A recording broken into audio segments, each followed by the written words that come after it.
Esta es la exposición de la formulación, caso clínico y de agentes precipitantes. Nuestro grupo está compuesto por los compañeros Lida, Sandra, Tatiana, Jesús, Oscar y quien les habla, Mario Piarcusa.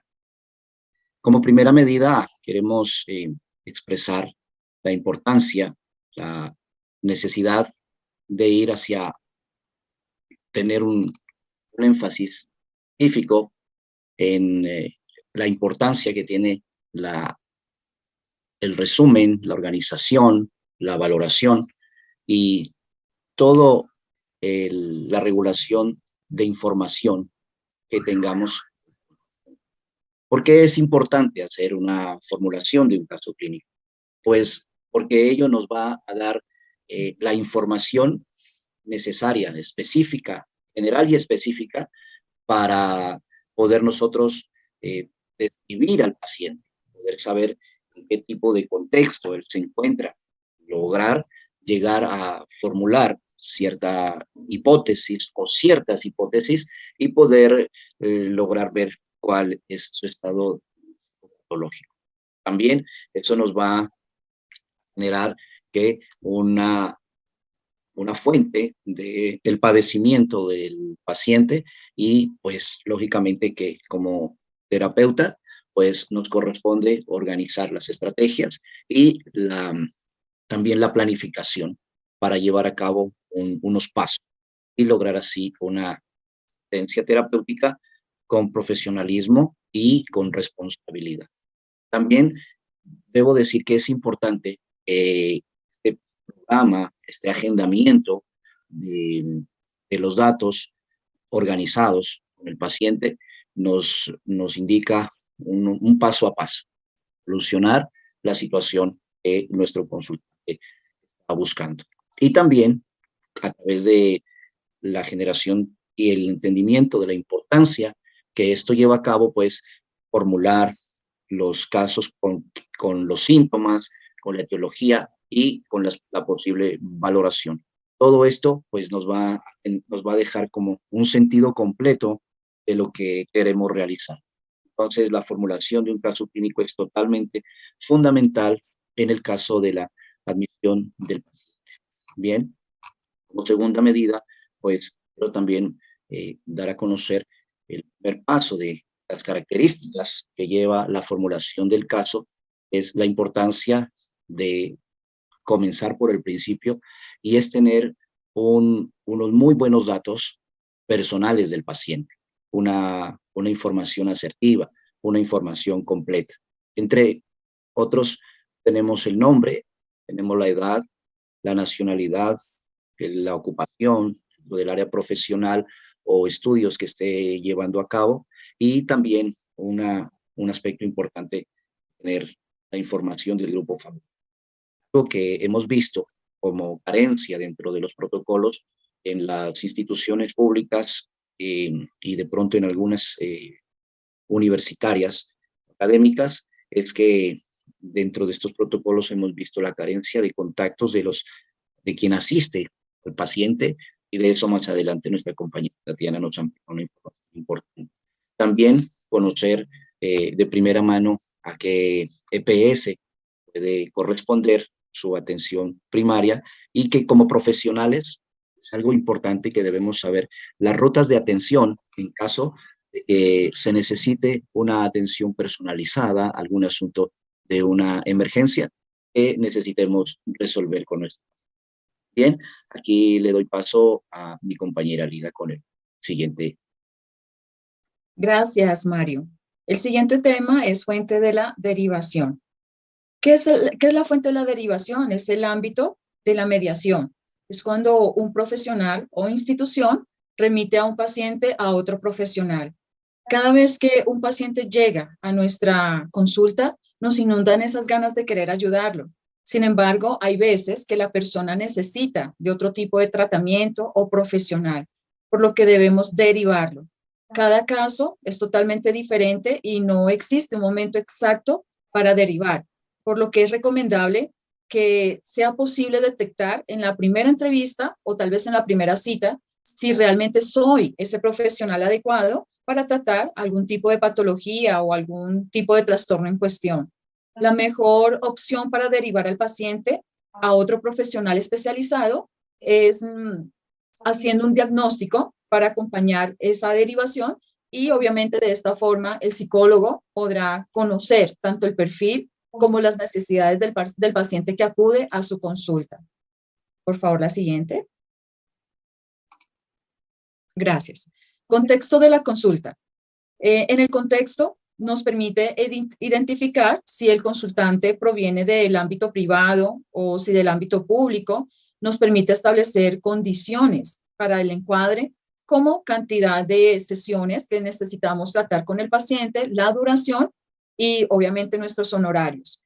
En el contexto de la consulta nos permite aclarar si se trata de una entrevista de admisión o si es una psicoterapia que la persona requiere. Se debe tener en cuenta que tanto en la entrevista de admisión como en la psicoterapia son dos modalidades que persiguen objetivos que son totalmente diferentes. Debemos tener claro si la entrevista es de índole público o si es privada, si quizás es una obra social o si es derivada por un médico o tal vez es una atención prepagada. Si es una consulta privada, ya que hay diferencia en aspectos como protocolos, continuidad y obviamente en los tratamientos que se requieren para el paciente. Por favor, la siguiente. Tipo de consulta. Así como hay distintos tipos de personas, también hay distintos tipos de consulta. En este sentido, no existe un enfoque psicológico que sea mejor o peor que el otro. Simplemente hay enfoques que se adaptan mejor a unas personas que a otras. ¿Cuáles son los tipos de consulta que hay? Demanda espontánea. ¿Qué es la demanda espontánea? Tiene que estar centrada en lo que el paciente le preocupa y le hace sufrir, el conflicto que tiene con otra persona o consigo misma. La derivación. La derivación, anteriormente lo había explicado, es la consulta que ha sido remitida por otro profesional o alguna institución. Interconsulta. La interconsulta se realiza cuando un profesional solicita asesoramiento o intervención con otro profesional, tal vez con relación a un determinado paciente. Escolar. La escolar, en este tipo de consulta, el profesional brinda asesoramiento a estudiantes, a padres, con el objetivo de mejorar el clima laboral con los profesores y también pues desarrollar diferentes programas de actividades informativas y obviamente pues que tengan que ver con la inclusión de niños con diferentes capacidades. Y por último tenemos la judicial. El profesional tiene como tarea básica realizar un diagnóstico y evaluar a las personas implicadas en procesos penales que servirán de asesoramiento a los jueces y a los tribunales. A continuación, quiero darle paso a mi compañero Oscar. Gracias. Resumen de la historia vital del paciente. A lo largo del ciclo vital, el ser humano está expuesto a situaciones, estímulos o circunstancias que ocurren de forma inesperada, que provocan cambios en la vida y que por ende puede alterar su estado físico y mental. En 1990, un grupo de pensadores denominaron life eventos o acontecimientos vitales. Lo anterior hace referencia a experiencias normativas. Un ejemplo de ello es cuando cambiamos de trabajo o de un centro educativo o también cuando tenemos una cita amorosa. También encontramos experiencias no normativas.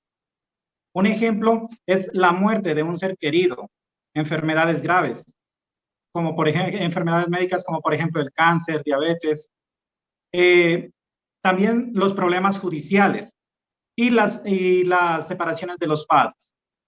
Es importante aclarar que los acontecimientos vitales inevitablemente van a generar estrés. La siguiente, por favor. El momento actual. El momento actual hace referencia al estado emocional, como llega nuestro paciente a nosotros o a nuestro consultorio, si llega calmado o alterado. El ser humano, al vivenciar una nueva actividad en su vida, deberá acoplarse en su nuevo estilo de vida. El estado de ánimo o estado mental van de la mano. El estado de ánimo y el estado mental van de la mano. porque los pensamientos influyen en nuestro estado emocional. La siguiente, por favor. Nivel de malestar subjetivo. Podemos referenciarlo cuando una persona está padeciendo un estado de estrés que afectará su salud. De esta manera, el grado de urgencia dependerá del nivel de estrés que tenga dicha persona, afectando así sus niveles cognitivo, emocional, conductual y relacional. A continuación, los dejo con la compañera Sandra.